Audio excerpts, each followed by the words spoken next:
ડભોઈની વાત કરીએ તો ડભોઈથી સાઠદ વચ્ચે વર્ષ પહેલા રેલવે ઓવરબ્રિજ બનાવવામાં આવ્યો હતો અને બ્રિજ પર તમે જોઈ શકો છો કે બ્રિજ પર જે ખાડા જોવા મળી રહ્યા છે, ડામરના ક્યાંક ને ક્યાંક પોપડા ઉખડેલા જોવા મળે છે।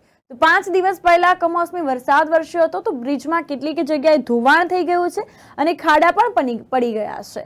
આ અંતર્ગત જેટલી જલ્દી બને એટલી ખાડાઓ પૂરવા તેમજ ડામર નખાય તેવી વાહન ચાલકોની માંગ ઉઠવા પામી છે। બ્રિજની ઉપર ડામર ઉખડી ગયો છે અને ખાડા પડી ગયા હોવાનું પણ અહીં સામે આવ્યું છે।